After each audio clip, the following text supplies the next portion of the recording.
The Life of Roald Dahl by Scarlett, Dallas, Maritza, and Kimberly. These are some highlights of Dahl's life and do not include all of his life events. Roald Dahl is born in Landorf, Wales on September 13, 1916. Roald's parents were both Norwegian. The country that Roald was born into was in the midst of the First World War. In February of 1920, Roald Dahl's older sister Astrid dies from an infection following a burst appendix at age 7. Weeks later, Roald's father Harold dies. Harold's father's death left Roald's mother Sophie with 5 children in her care at the age of 35.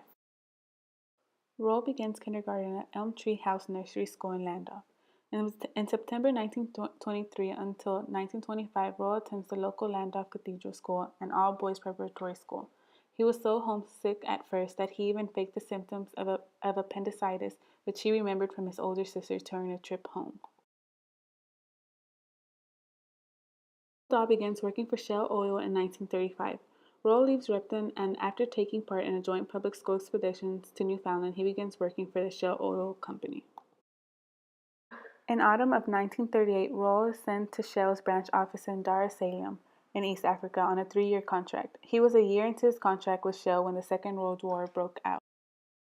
In November 1939, following the outbreak of World War II, Roald Dahl leaves Shell and heads to Nairobi to enlist in the Royal Air Force.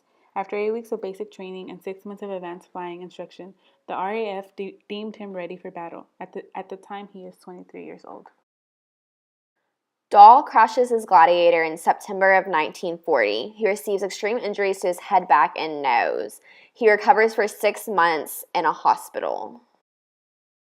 Dahl meets his future wife, Patricia Neal, in the 1950s. They are married. During this time period, his second short story collection was published, entitled Someone Like You. Dahl and Patricia start their family in the 1950s. They have their first child in 1955, Olivia, and then they have their second daughter 2 years later, named Chantel. Dahl negotiates the TV rights for several of his short stories during this decade as well. They extend their family in the 1960s by having their third child, who is a son, Theo. Theo was involved in an accident and developed water of the brain. In the years that followed this accident, Dahl worked to create a valve that would drain excess fluid from the brain. Once this valve was complete, Theo was already better, but this invention has helped many other patients. Charlie and the Chocolate Factory was also published in this decade. Dahl and Patricia extend their family even more and have 2 more daughters. Roald Dahl began working on Fantastic Mr. Fox in 1968, and the children's book was published in 1970. Fantastic Mr. Fox was partially inspired by the countryside around his Buckinghamshire home and by the stories he told his own children. In 1971, the first feature film of Charlie and the Chocolate Factory was released as Willy Wonka and the Chocolate Factory. Featuring a screenplay written by Roald Dahl and with Gene Wilder playing Mr. Wonka, the film would go on to be a cult classic.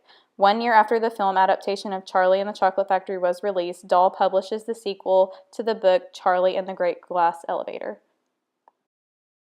Prolific decade, the 1980s saw the publication of many of Roald Dahl's best-known children's books. In 1980, Roald Dahl's The Twits, featuring memorable illustrations by Quentin Blake, is published. In 1981, Roald Dahl's George's Marvelous Medicine, the story of George Cranky and his rather cranky grandmother, is published. This year also sees Roald Dahl separate from his wife, actress Patricia Neal, after 28 years of marriage. They have 4 surviving children, Tessa, Theo, Ophelia, and Lucy. In 1984, the first of 2 autobiographical books, which Roald Dahl looks back to his earlier days, is published. Featuring some of the chapters originally created during the process of writing The Witches, Boy, Tales of Childhood features some of Roald's earliest memories, including his childhood in Wales, holidays to Norway, and English public school days. Roald Dahl's Matilda, which would become his last long children's book, is published in this year as well.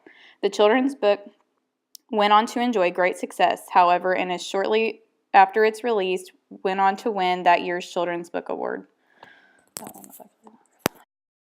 Roald Dahl dies age 74 on November 23, 1990. He is buried in the parish church of St. Peter and St. Paul in Great Missenden.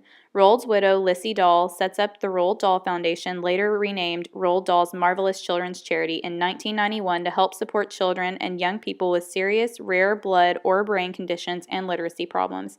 In 1996, film adaptations of James and the Giant Peach and Matilda were released and become two of the most beloved children's movies of that time period and even still today. In 1997, the Roald Dahl Treasury, a collection of Roald's writings along with letters, poems, and photos from the archive, now housed at the Roald Dahl Museum and Story Center in Roald's hometown of Great Missenden, is published.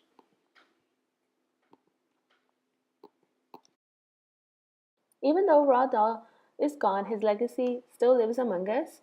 There have been musical adaptations and films released based on his books.